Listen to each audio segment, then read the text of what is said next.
प्रणाम जय जगन्नाथ मो मातृभाषा चैनल को आपण मानक हार्दिक भाव स्वागत। तो आज आम भुवनेश्वर बेहेरा पश्चिम आफ्रिकार ओडिया ढेंकी भ्रमण कहानी संपर्क में दीर्घ प्रश्नोत्तर आलोचना करवा जहाँकि आमर +3 6th सेमिस्टर त्रयोदश पत्र तृतीय एकक रही। तो जो मैंने आपण मानक चैनल मो मातृभाषा को सब्सक्राइब करना बा प्रथम करी यही चैनल को आसुचंदी तो गोटे सब्सक्राइब कर दियंतु एवं पाखरे थिबा बेल आइकन ने ऑल ऑप्शन ने सिलेक्ट कर दियंतु जहा फଳରେ मो वीडियो सर्वप्रथम आपनक पाखरे पहुँच पारिबो। तो चलंतु आरंभ करिबा। सेमिस्टर एग्जाम रे हमर जेमती प्रश्न आसे सार्थक भ्रमण कहानी भावरे पश्चिम आफ्रिकार ओडिया ढेंकी मूल्यांकन कर।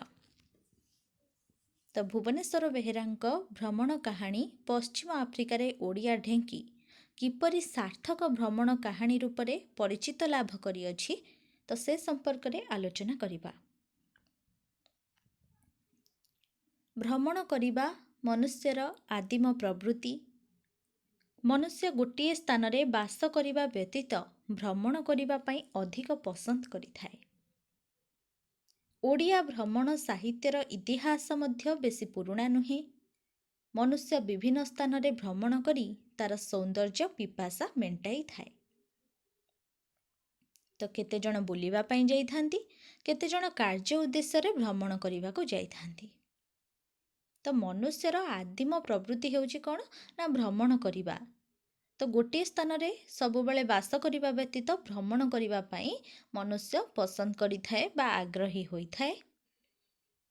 तो विभिन्न स्थान रे भ्रमण करी ताहार जो सौंदर्य पिपासा मनुष्य मेंटाई थाए। तो केते जण बुलिबा पई जाइथांती एवं केते जण कार्य उद्देश्य रे मध्य भ्रमण करिबा को जाइथांती। मात्र भ्रमण जनित अनुभूति को समस्ते साहित्य आकार रे रूप देबाकू समर्थ होई न थांती। केवल जड़े सौंदर्य पिपासु साहित्यक ही भ्रमणर अनुभूति को रूप देबारे सक्षम होई थाए। तो आमे मध्य भ्रमण करने को जाउछु, आपण माने मध्य भ्रमण करने को जाउथिबे। सेमती समस्ते भ्रमण करने को जाउछंती, किंतु से जो भ्रमण समयर अनुभूति तो समस्ते ताहाकू केबे साहित्य आकार रे रूप देई पारि न थांती। केवल जड़े सौंदर्य पिपासु साहित्यक ही भ्रमणर अनुभूति को साहित्य भावरे रूप देबारे सक्षम होई थाए। लेखक श्रीजुक्त भुवनेश्वर बेहेरांकर पश्चिम आफ्रिकार ओडिया ढेंकी एक भ्रमण कहानी। लेखक भारत सरकारक निर्देश क्रमे पश्चिम आफ्रिका यात्रा करथिले। तांकु प्रथमे मिस्र कायरोरु आक्रा जिबाकू पड़िथिला। पुस्तकरे पढ़िथिबा नाना तथ्य को से सही देशरू देखिबाकू इच्छा करथिले। तो लेखक श्रीजुक्त भुवनेश्वर बेहेरांकर पश्चिम आफ्रिकार ओडिया ढेंकी होछि एक भ्रमण कहानी। तो भारत सरकारक निर्देश क्रमे से पश्चिम आफ्रिका यात्रा करथिले।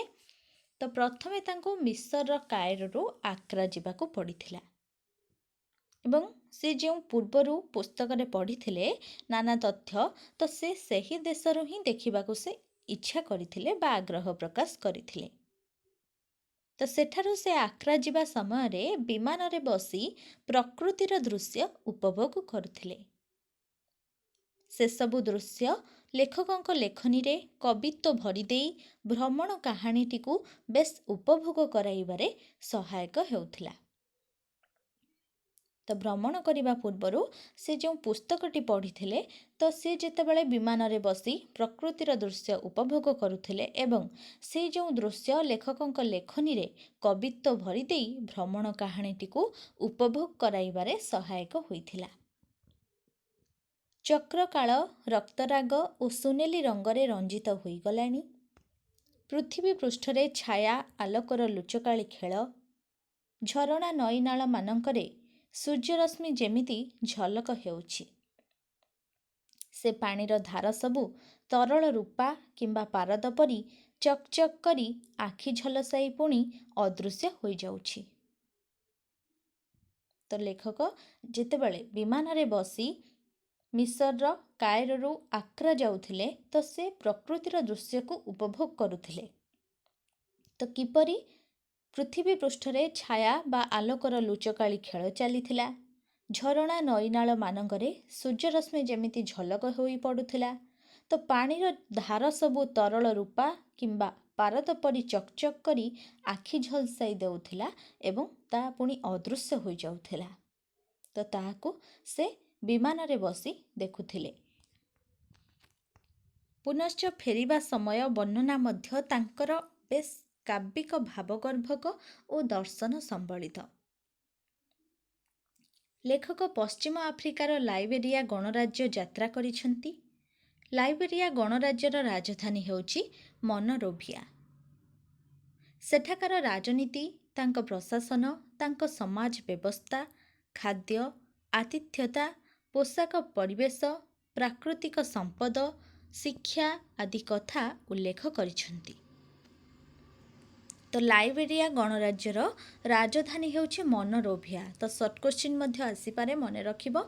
ତ ଲେଖକ ଯେତେବେଳେ କାଏରୋରୁ ଆକ୍ରା ଯାଇଥିଲେ ଏବଂ ଫେରିଥିଲେ ମଧ୍ୟ, ତ ତାହାର ମଧ୍ୟ ସେ ବର୍ଣ୍ଣନା କରିଛନ୍ତି ଏବଂ ପଶ୍ଚିମ ଆଫ୍ରିକାର ଲାଇବେରିଆ ଗଣରାଜ୍ୟ ସେ ଯାତ୍ରା କରିଛନ୍ତି ଏବଂ ସେଠାକାର ଯେଉଁ ରାଜନୀତି ବା ପ୍ରଶାସନ, ସମାଜ ବ୍ୟବସ୍ଥା ବା ଖାଦ୍ୟ, ସେ ପରିବେଶ ସବୁ ଆଦି ସେ ବର୍ଣ୍ଣନା କରିଛନ୍ତି।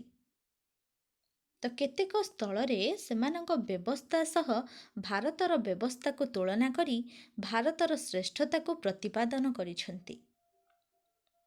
ଯେପରି ଭାରତୀୟମାନଙ୍କ ଶୂନ୍ୟର ଉଦ୍ଭାବନ ସମ୍ପର୍କରେ ଲେଖକ ଦର୍ଶନ ତତ୍ତ୍ୱର ଅବତାରଣା କରି ପାଣ୍ଡିତ୍ୟର ପରିଚୟ ଦେଇଛନ୍ତି। ତ ସେ ଯେତେବେଳେ ସେସବୁ ସ୍ଥାନକୁ ଉପଭୋଗ କରୁଥିଲେ, ତ ସେ ସ୍ଥାନର ବ୍ୟବସ୍ଥା ସହ ଭାରତର ବ୍ୟବସ୍ଥାକୁ ସେ ତୁଳନା କରିଥିଲେ ଏବଂ ଭାରତର ଶ୍ରେଷ୍ଠତାକୁ ସେ ପ୍ରତିପାଦନ କରିଛନ୍ତି ଏହି ଭ୍ରମଣ କାହାଣୀରେ। ତ ଯେପରି ଭାରତୀୟମାନଙ୍କ ଶୂନ୍ୟର ଉଦ୍ଭାବନ ସମ୍ପର୍କରେ ଲେଖକ ଦର୍ଶନ ତତ୍ତ୍ୱର ଅବତାରଣା କରି ପାଣ୍ଡିତ୍ୟର ପରିଚୟ ଦେଇଛନ୍ତି। ଲେଖକ ଆଫ୍ରିକାରେ ରହୁଥିବା ଭାରତୀୟଙ୍କ ଦୁର୍ଦ୍ଦଶାର ଚିତ୍ର ପରିପ୍ରକାଶ କରିଛନ୍ତି।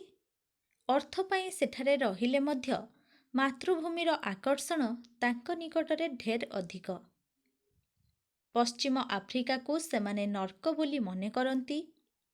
ସେଠାରେ ଭାରତ ପରି ନୈତିକ ଶିକ୍ଷା ନାହିଁ, ତଥାପି ସେହି ପ୍ରବାସୀଙ୍କ ନିମନ୍ତେ ଭାରତୀୟଙ୍କ ହୃଦୟରେ ସ୍ଥାନର ଅଭାବ।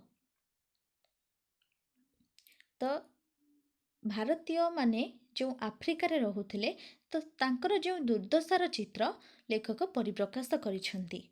ତ ଅର୍ଥ ପାଇଁ କିପରି ସେଠାରେ ରହିଲେ ମଧ୍ୟ ମାତୃଭୂମିର ଆକର୍ଷଣ ତାଙ୍କ ନିକଟରେ ସେହିପରି ଭାବରେ ରହିଅଛି।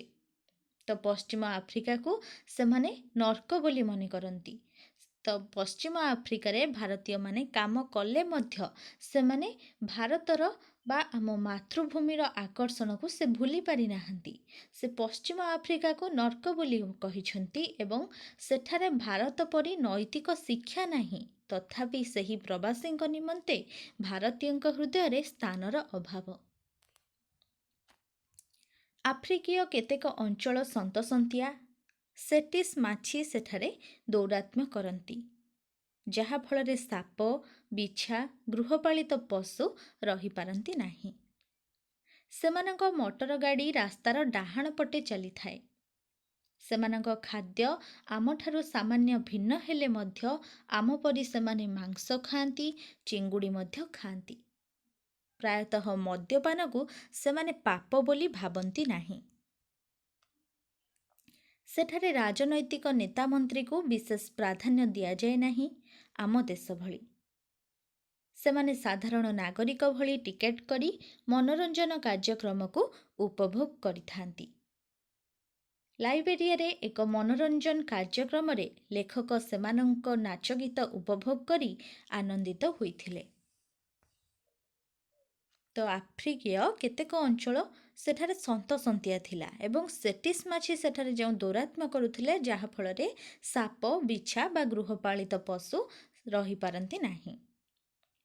ଏବଂ ସେଠାରେ କ'ଣ ହୁଏ ନା, ମଟର ଗାଡ଼ି ରାସ୍ତାର ଡାହାଣ ପଟେ ଚାଲିଥାଏ। ତ ଆମ ଖାଦ୍ୟଠାରୁ ସାମାନ୍ୟ ତାଙ୍କ ଖାଦ୍ୟ ଭିନ୍ନ ହେଲେ ମଧ୍ୟ ସେମାନେ ମଧ୍ୟ ଆମ ପରି ମାଂସ ଖାଇଥାନ୍ତି, ଚିଙ୍ଗୁଡ଼ି ମଧ୍ୟ ଖାଇଥାନ୍ତି ଏବଂ ମଦ୍ୟପାନକୁ ସେ ପାପ ବୋଲି ଭାବନ୍ତି ନାହିଁ। ତ ସେଠାରେ ଆମ ଦେଶ ଭଳି ରାଜନୈତିକ ନେତା ମନ୍ତ୍ରୀକୁ ବିଶେଷ ପ୍ରାଧାନ୍ୟ ଦିଆଯାଏ ନାହିଁ। ସାଧାରଣ ନାଗରିକ ଭଳି ଟିକେଟ୍ କରି ମନୋରଞ୍ଜନ କାର୍ଯ୍ୟକ୍ରମକୁ ସେ ଉପଭୋଗ କରିଥାନ୍ତି ଏବଂ ଲେଖକ ମଧ୍ୟ ଲାଇବେରିଆର ଏକ ମନୋରଞ୍ଜନ କାର୍ଯ୍ୟକ୍ରମରେ ଯୋଗ ଦେଇ ନାଚ ଗୀତ ଉପଭୋଗ କରି ଆନନ୍ଦିତ ହୋଇଥିଲେ। ଲାଇବେରିଆରେ ଆମେରିକାର ପ୍ରଭାବ ବେଶୀ, ତେଣୁ ଲାଇବେରିଆକୁ କଳା ଆମେରିକା, ଛୋଟ ଆମେରିକା ଓ ଆଫ୍ରିକାନ ଆମେରିକା ବୋଲି ଅନେକ କହିଥାନ୍ତି। ତ ଲାଇବେରିଆରେ ଆମେରିକାର ପ୍ରଭାବ ଅନେକ ମାତ୍ରାରେ ରହିଅଛି, ତେଣୁ ଲାଇବେରିଆକୁ କଳା ଆମେରିକା ବା ଛୋଟ ଆମେରିକା ବା ଆଫ୍ରିକାନ ଆମେରିକା ବୋଲି କୁହାଯାଏ। ତ ଲାଇବେରିଆ ଗଣରାଜ୍ୟର ଶାସନ ପଦ୍ଧତି, ମୁଦ୍ରା ଓ ଭାଷା ମଧ୍ୟ ହେଲା ଆମେରିକାନ ପରି। ଲେଖକ ମଧ୍ୟ ସେଠାରେ ସେଣ୍ଡି ସୋସାଇଟିର ଝିଅ ଦେଖିଛନ୍ତି। ସେହି ଝିଅମାନେ ବିବାହ ପୂର୍ବରୁ ଖୋଲା ଦେହରେ ରହନ୍ତି, ଏକ ରକମର ଚିକ୍କଣ ମାଟି, ବକ୍ ପାଉଡର ଏବଂ ନାନା ରକମର ବାସନା ଅତର ମିଶାଇ ନିଜ ଦେହରେ ଲେପ ଦିଅନ୍ତି। ତ ଲାଇବେରିଆର ବା ଗଣରାଜ୍ୟର ଯେଉଁ ଶାସନ ପଦ୍ଧତି, ମୁଦ୍ରା ଓ ଭାଷା ମଧ୍ୟ ହେଲା ଆମେରିକାନ ପରି। ତ କୌଣସି ଧରଣର ଅଳଙ୍କାର ସେ ଝିଅମାନେ ପିନ୍ଧନ୍ତି ନାହିଁ। ସେମାନଙ୍କର ଶିକ୍ଷା ବ୍ୟବସ୍ଥା କେତେକାଂଶରେ ତ୍ରୁଟିଯୁକ୍ତ। ବୈଷୟିକ ଜ୍ଞାନ କ୍ଷେତ୍ରରେ ସେମାନେ ଉନ୍ନତ, ମାତ୍ର ପାଠ୍ୟ ଉପକରଣର ଘୋର ଅଭାବ ଥିବାରୁ ସେମାନଙ୍କର ଯଥେଷ୍ଟ ଉନ୍ନତି ହୋଇପାରି ନାହିଁ। ତ ସେଠାରେ ଯେଉଁ ଝିଅମାନେ ଥାଆନ୍ତି, ବିବାହ ପୂର୍ବରୁ ସେମାନେ ଖୋଲା ଦେହରେ ରହିଥାନ୍ତି। ସେମାନେ ଏକ ପ୍ରକାର ଚିକ୍କଣ ମାଟି ବା ବକ୍ ପାଉଡର ଏବଂ ନାନା ରକମର ବାସନା ଅତର ମିଶାଇ ନିଜ ଦେହରେ ଲେପ ଦିଅନ୍ତି ଏବଂ କୌଣସି ଧରଣର ଅଳଙ୍କାର ସେ ପିନ୍ଧନ୍ତି ନାହିଁ। ତ ସେମାନଙ୍କର ଶିକ୍ଷା ବ୍ୟବସ୍ଥା କେତେକାଂଶରେ ତ୍ରୁଟିଯୁକ୍ତ। ତ ବୈଷୟିକ ଜ୍ଞାନ କ୍ଷେତ୍ରରେ ସେମାନେ ଉନ୍ନତ ହେଲେ ମଧ୍ୟ ପାଠ୍ୟ ଉପକରଣର ଘୋର ଅଭାବ ଥିବାରୁ ସେମାନଙ୍କର ଯଥେଷ୍ଟ ଉନ୍ନତି ହୋଇପାରି ନାହିଁ। ଲେଖକ ସେମାନଙ୍କ ସାମାଜିକ ଜୀବନର ଚିତ୍ର ଓ ପରମ୍ପରା ଆଦିର ଚିତ୍ରକୁ ତାଙ୍କ ଭ୍ରମଣ କାହାଣୀରେ ଉଲ୍ଲେଖ କରିଛନ୍ତି। ଏସବୁ ଦୃଷ୍ଟିରୁ ଦେଖିଲେ ପଶ୍ଚିମ ଆଫ୍ରିକାରେ ଓଡ଼ିଆ ଢେଙ୍କି ଏକ ସାର୍ଥକ ଭ୍ରମଣ କାହାଣୀ ଓ ଲେଖକ ଶ୍ରୀଯୁକ୍ତ ଭୁବନେଶ୍ୱର ବେହେରାଙ୍କ ଭ୍ରମଣଜନିତ ଅନୁଭୂତି ମଧ୍ୟ ଜୀବନ୍ତ ରୂପେ ପ୍ରକାଶିତ ହୋଇଛି। ତ ଲେଖକ ଭୁବନେଶ୍ୱର ବେହେରା ସେମାନଙ୍କ ସାମାଜିକ ଜୀବନର ଚିତ୍ର ଓ ପରମ୍ପରା ଆଦିର ଚିତ୍ରକୁ ତାଙ୍କ ଭ୍ରମଣ କାହାଣୀରେ ଉଲ୍ଲେଖ କରିଛନ୍ତି। ତ ଏସବୁ ଦୃଷ୍ଟିରୁ ଦେଖିଲେ ପଶ୍ଚିମ ଆଫ୍ରିକାରେ ଓଡ଼ିଆ ଢେଙ୍କି ଏକ ସାର୍ଥକ ଭ୍ରମଣ କାହାଣୀ ଏବଂ ଲେଖକ ଶ୍ରୀଯୁକ୍ତ ଭୁବନେଶ୍ୱର ବେହେରାଙ୍କ ଭ୍ରମଣଜନିତ ଅନୁଭୂତି ମଧ୍ୟ ଜୀବନ୍ତ ରୂପେ ପ୍ରକାଶିତ ହୋଇଛି। ତ ଲେଖକ ଯେତେବେଳେ ପଶ୍ଚିମ ଆଫ୍ରିକା ଯାତ୍ରା କରିଥିଲେ, ସେଠାକାର ଅନୁଭୂତିକୁ ସେହି ଭ୍ରମଣ କାହାଣୀ ମାଧ୍ୟମରେ ଦର୍ଶାଇଛନ୍ତି ବା ଉଲ୍ଲେଖ କରିଛନ୍ତି, ଯାହାଦ୍ୱାରା ଏହି ଭ୍ରମଣ କାହାଣୀଟି ଜୀବନ୍ତ ରୂପେ ପ୍ରକାଶିତ ହୋଇଛି ବା ଜୀବନ୍ତ ରୂପ ଲାଭ କରିଛି। ତ ଏହା ଥିଲା ଆଜିର ପଶ୍ଚିମ ଆଫ୍ରିକାରେ ଓଡ଼ିଆ ଢେଙ୍କିର ଦୀର୍ଘ ପ୍ରଶ୍ନୋତ୍ତର ଆଲୋଚନା। ଆଶା କରୁଛି ଏହା ଆପଣମାନଙ୍କ ପାଇଁ ବହୁତ ଉପାଦେୟ ହେବ। ତ ଭିଡ଼ିଓ ଭଲ ଲାଗିଥିଲେ ଲାଇକ୍ କରିବାକୁ ଆଦୌ ଭୁଲିବେନି ଏବଂ ସାଙ୍ଗମାନଙ୍କୁ ମଧ୍ୟ ସେୟାର କରିଦେବେ, ଯାହାଫଳରେ ସେମାନେ ମଧ୍ୟ ଉପକୃତ ହୋଇପାରିବେ। ତ ପରବର୍ତ୍ତୀ ସମୟରେ ଆମେ ଏହି ପଶ୍ଚିମ ଆଫ୍ରିକାରେ ଓଡ଼ିଆ ଢେଙ୍କିର ଅନ୍ୟ ଏକ ପ୍ରଶ୍ନୋତ୍ତର ଆଲୋଚନା କରିବା। ତ ରହୁଛି, ସମସ୍ତେ ଭଲରେ ରୁହନ୍ତୁ, ଖୁସିରେ ରୁହନ୍ତୁ। ଧନ୍ୟବାଦ।